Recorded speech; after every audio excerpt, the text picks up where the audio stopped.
Les gars, est-ce que vous croyez au paranormal? Je me rappelle avoir vécu un truc trop bizarre. Un truc que j'ai vu en fait, je sais pas c'est quoi, mais c'était pas humain. Ça s'est passé quand j'avais 6 ans et je me rappelle encore comme si c'était hier tellement ça m'a traumatisée. Ma mère, moi et mon frère, on vivait dans un hôtel. C'était un hôtel un peu bizarre en fait. Ça faisait pas longtemps qu'on venait d'arriver en France et dans la ville là où je suis actuellement, ça faisait que quelques mois en fait. Du coup, avec l'aide des assistantes sociales, on était logés dans un hôtel, mais un hôtel vraiment. Le mec qui gérait l'hôtel, il nous détestait. Quand il nous changeait les draps, il nous mettait des draps mais dégueulasses. C'est pas qu'ils étaient sales, mais genre ils étaient moches et ma mère elle aimait pas. On avait demandé et tout qu'ils nous mettent des draps mieux et ils voulaient pas. Donc un jour avec ma mère on s'était infiltré dans la lingerie de l'hôtel et on avait pris des jolis draps. On les avait mis et tout. Et évidemment le mec il s'en est rendu compte et il s'est énervé, mais genre vraiment trop énervé en fait. Après bon, vous me direz c'est normal, on est là, on arrive dans son hôtel et en plus on pique des draps. Mais il avait qu'à nous mettre des jolis draps. À l'approche de Noël, j'avais demandé à ma mère si le Père Noël il allait venir. Elle m'a dit d'aller demander au mec qui gère l'hôtel. Il était tout le temps à l'accueil, j'ai pu aller lui demander et le mec, je m'en souviendrai toute ma vie, il m'a regardé comme ça.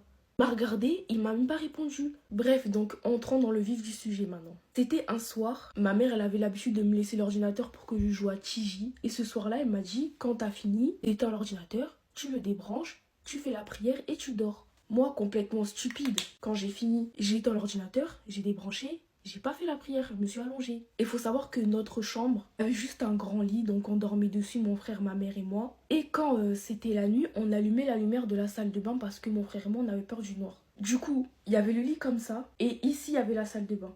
Du coup, quand la porte de la salle de bain elle était ouverte, on pouvait voir tout ce qui se passait à l'intérieur. Donc, j'éteins l'ordinateur, je le débranche et je m'allonge sur le lit, je m'allonge comme ça, de manière à voir la salle de bain. Et là, les gars, vous allez pas me croire en fait. Même moi, je me dis, mais what the fuck? Je vois Obélix.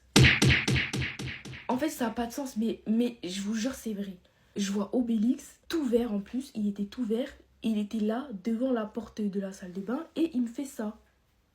Moi, je vois ça, je crie en fait, je crie. Du coup, ma mère, elle se réveille. Elle me dit, il y a quoi? Je lui raconte ce que j'ai vu. Et elle m'a direct pris au sérieux. Malgré que c'était la nuit, on a appelé les pasteurs du Congo. On a prié tous ensemble et après, j'ai pu dormir. J'ai jamais eu d'explication sur ce que j'ai vu parce que je sais que j'ai pas rêvé. Une fois, je racontais ça à quelqu'un et la personne, elle m'a dit qu'est-ce qui se serait passé si je m'étais approchée quand il m'avait fait signe. Si c'était un mauvais esprit qui s'était déguisé en Obélix pour m'attirer justement. Je saurais jamais, franchement, j'ai même pas envie de savoir. La morale de cette histoire, c'est n'oubliez pas la prière avant de dormir si vous voulez pas voir Obélix. My house is built in 1904. It's a single-family home, wood-frame setting on a concrete block foundation. I've been living here for about 12 years. Of all the weird things that my siblings and me have seen and heard in this house, this one event is my favorite. This happened to my brother. About 10 years ago, my brother and his best friends had started a garage band playing mostly Spanish rock. Alternative music, but in Spanish. His friends could only get together on Sunday afternoons, and they would practice into the early evening, and they would usually call it quits by 8 p.m. This was the time that I usually showed up and went to bed because I worked the graveyard shift. This happened in late fall, so the days were getting shorter. They had just finished a long session when the decision to head to someone else's house came about. My brother handed his car keys to his buddy so they could load the equipment. Everyone had filed out of the basement. The tricky part was that they needed to walk all the way up the back of the basement, up the back stairs, through the kitchen doorway, down the hall into the living room, and out onto the front porch. Everyone was outside, sitting in my brother's truck, waiting for him. My brother was walking up the back stairs when he remembered that he left his pancakes in a to-go container sitting on a speaker in the basement. He made the decision to go back. Now, the basement is not clean. With full sight lines, there had been partitions made, and the boiler and main heating unit are right smack in the middle. So after my brother walks back, he's able to retrieve his food container when out of the corner of his eye, he sees it. It's a shadowy figure right at his peripheral vision. The feeling of dread and uneasiness washed over my brother. We had been taught that if you were in the presence of a spirit or a ghost and you felt a bad vibe, say a quick prayer or cuss at it. My brother chose the latter. He basically told it, hey, F you, I don't have time for this shit. My brother started to walk to the back of the basement and briskly up the stairs, closing the doors and turning off lights as he was walking out. The last light switch is on the opposite side of the front door. Luckily, the door was open and the light from the street lamp was flooding the living room with its amber light. My brother said that he felt something at his back, but at no point did he turn around. As he closed the gap between himself and his friend-laden truck, he kind of smiled and thought things over in his head, mad at himself for spooking out when there was no reason. He climbed into the driver's side of the truck, putting on his seatbelt and getting ready to pull out of the parking spot, when one of his friends asked, hey, Wait, what about your brother? Isn't he coming with us? What do you mean? He went to work early tonight. He's already gone. Do you see his car anywhere? The next question they asked, so then who was walking behind you when you were leaving the house? My grandma ended up seeing my viral Tell Me a Ghost Story video, and she wrote me a letter in the mail, and it's her ghost story, and I haven't read it yet, and I wanted to read it with y'all. So without further ado, here's my grandmother's ghost story. It's titled, Joe's Ghost Haunted Our Home, from about 1970 to the 1990s. We moved into a 100-year-old farmhouse in West New York in 1966. After purchasing the farm, we learned of the older farmer, who had died from silo gas in the old silo. This may have been in the late 1800s. The first 9 years, we lived on the first floor of the home. Around 1974, the oldest two sons were moved into the upstairs bedrooms. Sometime after they occupied the second floor, we realized there were indeed steps and sounds upstairs with no family member up there. At that time, we had to admit that indeed the house was haunted. We call the ghost Joe, since we bought the farm from Joe, the son of the gentleman who died here. We decided that the ghost was uneasy sharing the space with two young boys.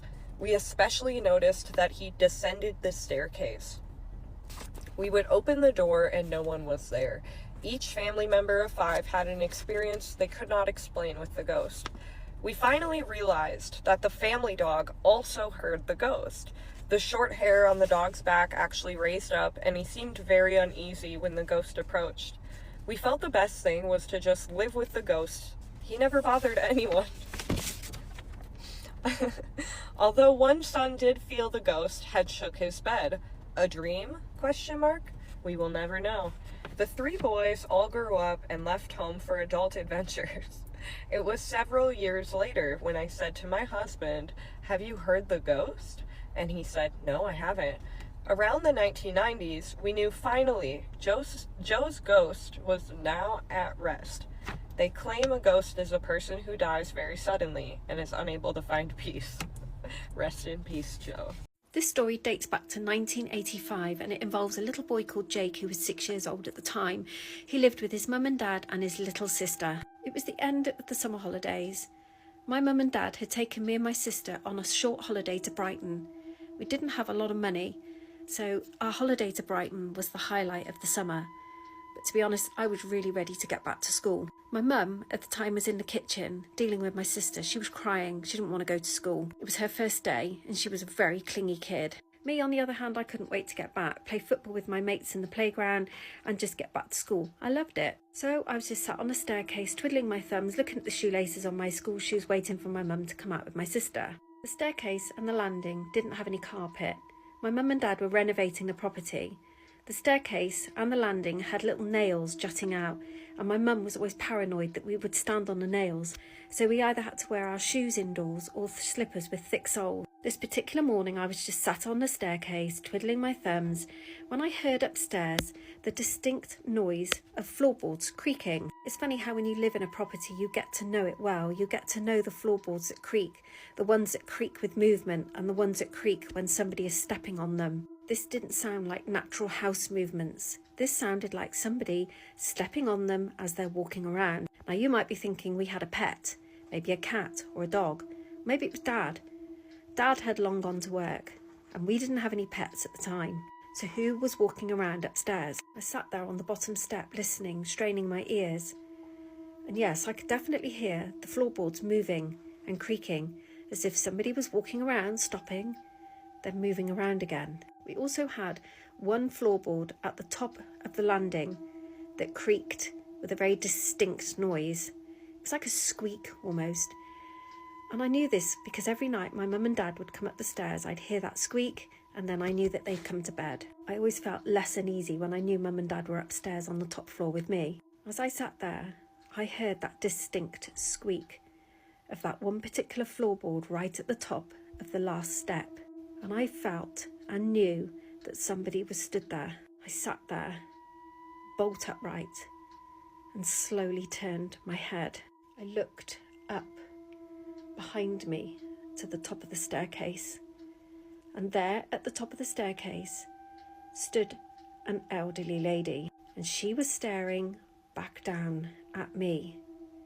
She was stood stock still, not moving an inch, staring at me with a grimace on her face. I was frozen to the spot. I felt sick. I didn't know what to do. I couldn't scream. I couldn't move. I was just staring. Our eyes were locked together. To this day, I can describe her perfectly. She had a pink overall on which had like a flowery design. She had greyish stockings on, and from what I could see, like brownish slippers. She had greyish brown curly hair and dark rimmed spectacles. She was solid as well. I couldn't see through her. She was just stood there. And then just as quickly as she was there, she was not. She turned and walked away. And then she was gone. My mum came bounding through the door, and this jolted me back awake again. Had I been dreaming? Was it just, had I fallen asleep for a split second? I don't know. I looked back up the stairs and there was nothing there. She'd gone. Must have been a dream, I thought. Must have fallen asleep for a second. But deep down, I knew I hadn't. Come on, Jake, Mum said, we need to go, we're going to be late. We bounded out the door, and to be honest, very quickly I forgot about it. That evening, by the time I'd had my tea and got ready for bed, I had convinced myself that what I'd seen at the top of the stairs was just something in my mind. And to be honest, I was only 6 years old, and I didn't really think much more of it. Nothing happened again then for a good few months. I'd forgotten all about the elderly lady. One evening, I was just drifting off to sleep. My mum and dad had sent me up to bed. Obviously, I'm only 6 years old, so it was probably about 8 o'clock. I'd gone to bed, settled myself down, and I was just drifting off to sleep. I don't know what time it was, I can't remember. But I was awoken by my bedroom door slowly opening. And I know this because the landing light is always kept on, and the light illuminated through onto the wall next to me. I laid there, thinking it may have been my mum, just checking in on me, or my dad. Maybe even my sister. She did have a tendency to sleepwalk occasionally. I lay there, just thinking any minute now the door will shut again. But it didn't. And then suddenly, I could hear next to me the stool that was underneath my desk slowly pull out and creak as somebody sat on it. I lay there again, frozen in fear. I was terrified. Was it my sister? Was she sleepwalking again? Was it my mum just sitting there looking at me? I didn't know what to do. I felt frozen with fear. But again, after a few seconds, I felt compelled to turn and have a look. I very, very slowly turned my body and my head to look to see who it was sat on the stool next to me. And I couldn't believe what I was seeing. There, sat on the stool right next to me, was this elderly lady again. I wish I could describe to you that fear that I felt. The fear where you feel that your mouth has dried, you can't swallow, you don't even feel like you're breathing. It's a fear that is so deep inside your core that you can't contemplate it. You think back and you think, how did I even survive fear like that? The fright or flight didn't make me fly. I just laid there, stuck to my bed, not able to move an inch, not able to scream for my mum. I don't know how long she sat there for, staring at me and me staring at her. But eventually she stood up and just walked out of my bedroom door. And that was it. She was gone. And it was then that I just felt this immense wave of relief, and I screamed and screamed and screamed for my mum. She came running in and asked me what was wrong. I couldn't speak. I was just crying and sobbing. She hugged me and hugged me tight, and she could see that I was terrified and I was trembling. But her warm cuddle soon made me feel a little bit better. Again, was this a dream? Was it a night terror? I don't know. At the time, I was so young and I didn't know. After that second terrifying experience, I never ever saw that old lady again. And we lived happily in the house for probably about another 10 years. My parents did it up and renovated it, ripped out the old kitchen, put in new bathrooms, new carpet, and the property looked really beautiful. And funnily enough, as soon as we'd done this, the house just seemed to have a much better feel about it, and I no longer felt scared. So let's fast forward now, and I'm now an adult. And I can remember saying to my mum just recently about the elderly lady that I'd seen, and she looked at me, shocked. She then told me that she'd had a similar experience. She told me that she hadn't actually seen anything, but she definitely felt things in that property. She'd heard noises, creaking floorboards, but just put it down to the old house. My dad said he'd never experienced anything, nor my sister. So to this day, we don't really know much about what happened. Was it a dream I had? Or was it genuinely a ghost that I experienced? Should we show them the older homestead? Yeah, let's go. As you know. No, it's not. No, it's not.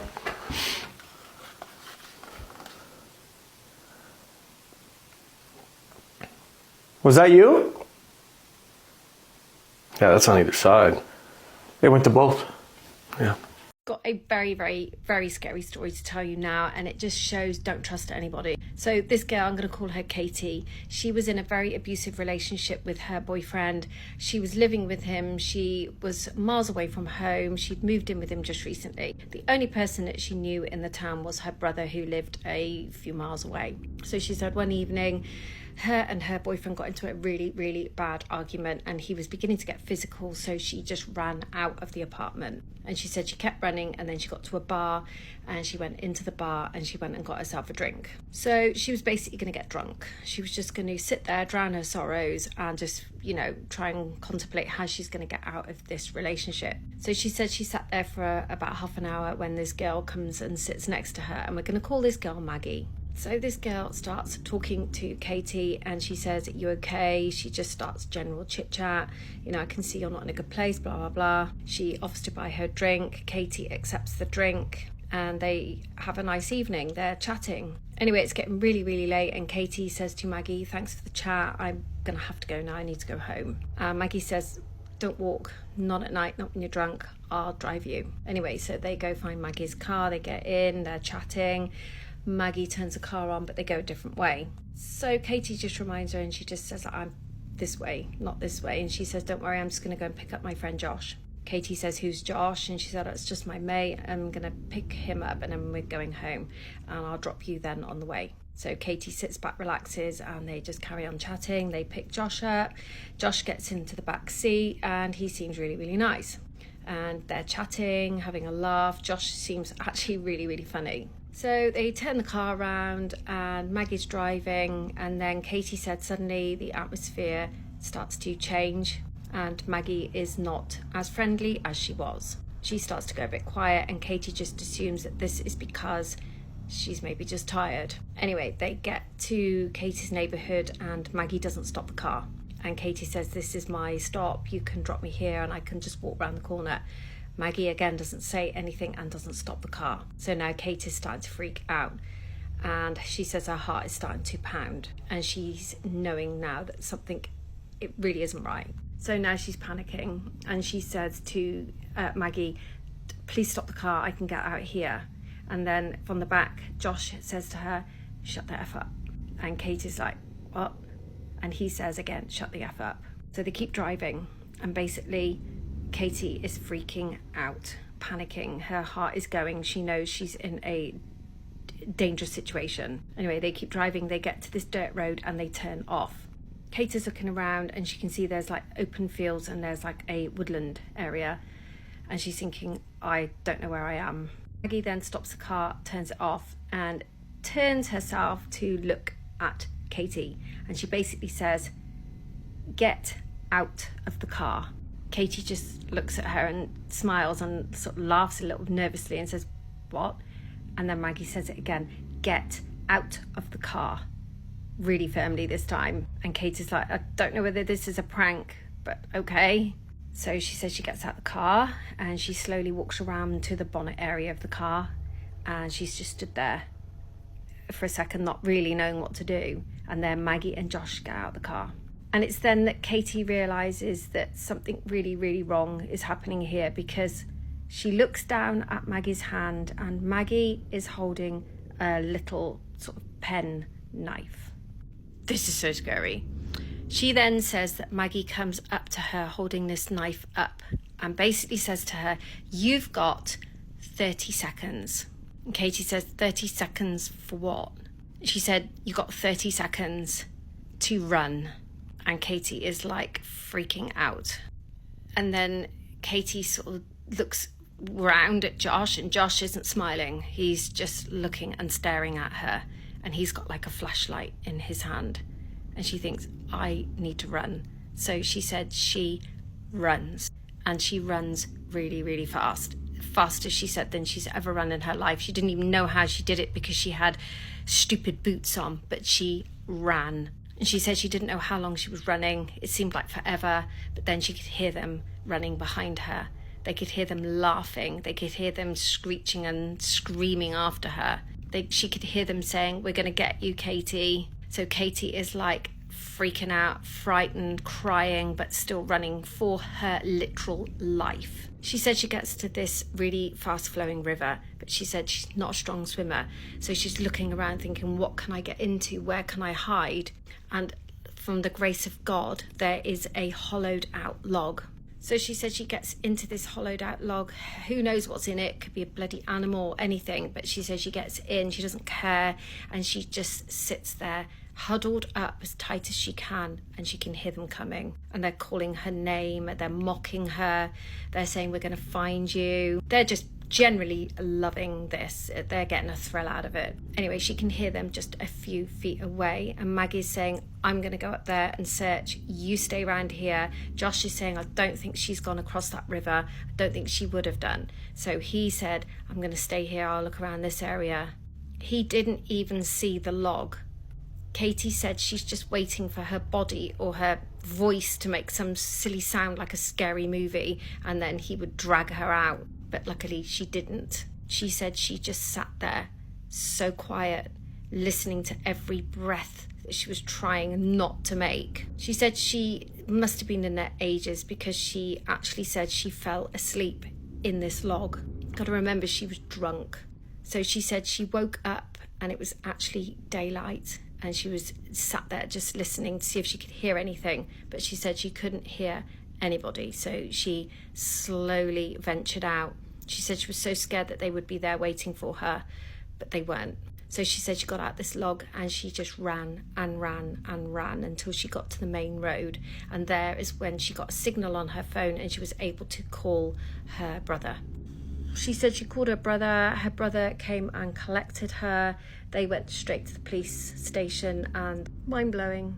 This spooky story submission is actually so terrifying that it led to the person who was telling me the story to end up in the hospital because of this. So for the story, we're going to call her Danielle, and I'm going to tag her below. We're calling her Danielle because that's what her childhood friends and her family used to call her. So until Danielle was about 14 or 15 years old, she lived on 78 acres of land. She said that in that 78 acres of land, only about 3 other people lived on that land. So it was a pretty secluded area, and Danielle really liked to play outside. That was her favorite thing to do. She loved watching the deers, the rabbits, but her favorite was climbing trees. Something that really bothered her, though, is that her mother would never let her play outside after dark, and we're talking like not even after the sunset, as the sun started setting. She didn't like this, but she obviously obeyed it because it was her mother, and so she had to. Until one day, her mother decides that she is going to go out to a friend's house, and Danielle doesn't want to go with her. But if Danielle doesn't go with her, it means that she's going to be left alone. Her and her mother decide that this is okay and that Danielle is old enough to handle this, so she stays home alone, and her mom leaves at about 3 p.m. Danielle decides that she's going to go outside and she's going to play in the woods. She said that she was outside climbing trees when she felt this overwhelming feeling of being watched. It was overwhelming, and it felt like it was coming from above her. But she keeps looking up, and she's not seeing anything, so she's thinking that maybe her mind's just playing tricks on her, and she kind of shrugs it off. At some point, it starts to get dark, and she knows that she's supposed to go home, but she doesn't want to go home, and she's home alone, so she can do what she wants. So she decides that she's going to stay outside. At around 7:30 p.m., when the sun had already set, she starts hearing a noise, and it's her mother calling her name. She's calling for her to come home. So Danielle is like, oh crap, I gotta get home. So she starts walking home, but she still has this overwhelming feeling of being watched. When all of a sudden, she starts hearing twigs and leaves snapping behind her. So she looks behind her, but she doesn't see anything. She finally gets home, and she realizes that her mom is not home. So while she's outside, she calls her mom, and she's like, Mom, were you home? Like, I just heard you calling my name. And her mom was like, I have not been home this entire time. I'm still at my friend's house. She said this really freaked her out, and she decided to turn around and look in the woods, and she looked over, and she sees a dark figure standing outside in the woods. This freaks her out. So she runs inside, she slams the door, and she deadbolts it shut. She then goes over to the window and she looks outside of her blinds to see if it's still there, and of course it is not there. She again decides that she's going to shrug this off. Maybe her eyes are just playing tricks on her and she decides to make dinner. This feeling of being watched, this overwhelming feeling, follows her until the morning. And she said that she didn't feel like she was being watched by one thing. She felt like she was being watched by like several things. She decides to go to her camera because they have cameras in the house, and there's a new video popped up. And I'm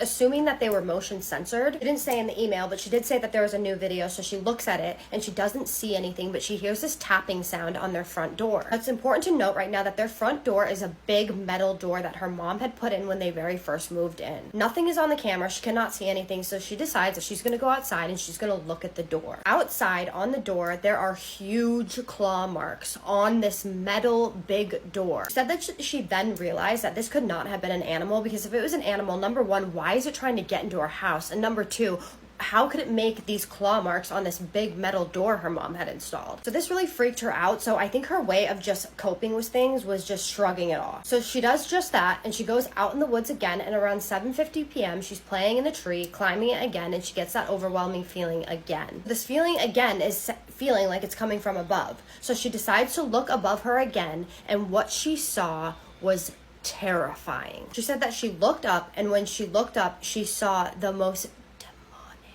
figure she had ever seen in her life looking at her. Not only was it looking at her, but it was calling her name, her real name, not Danielle, her real name. But not only was it calling her name, it was in her mother's voice again. Danielle is absolutely terrified at this, and she starts bolting home, and the entire time she's running home, she can hear this thing running after her. She calls her mother on her way home, and she was absolutely bawling her eyes out. Her mom gets home and she assures her that it's nothing, and that everything is going to be okay, and that it's not a big deal, and that she was probably just seeing things. Danielle did say that this experience was so distraught to her and scared her so badly that she actually ended up being hospitalized for 2 or 3 months because of it. She said she couldn't eat, sleep, drink, nothing. The crazy thing about this is that this is not even the only thing that happened to Danielle. Something else happened to her that even traumatized her further. This is getting really long, so I'm gonna have to make a part 2 on it. If you guys want to hear that second part, that partly also contributed to her being in the hospital, then drop it in the comments and I will make a part 2 and tell you guys that story.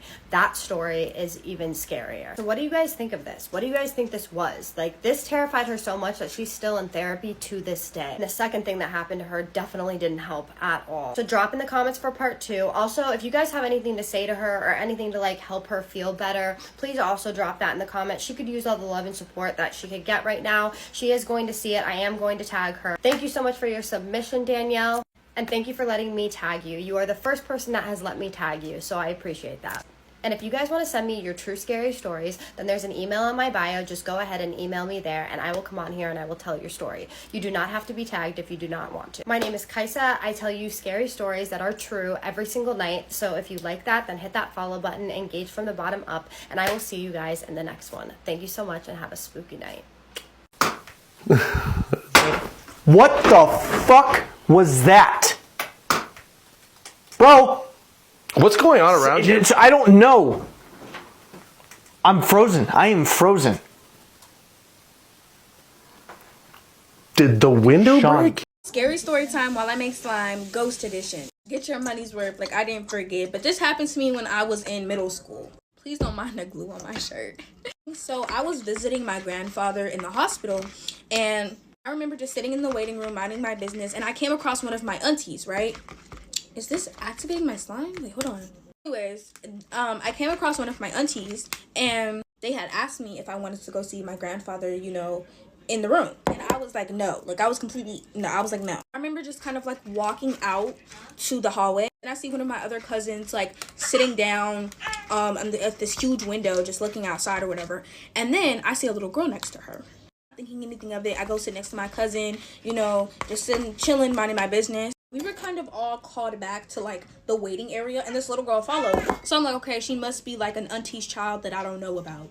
We're in there for, like, 23 minutes, and this girl is just sitting next to one of my aunties. And mind you, I'm not paying attention to her that much. She's just sitting there leaning against one of my aunties. So visiting hours were over, and it was time for everyone to go home. Everyone's leaving. This little girl follows, still not thinking anything of it, right?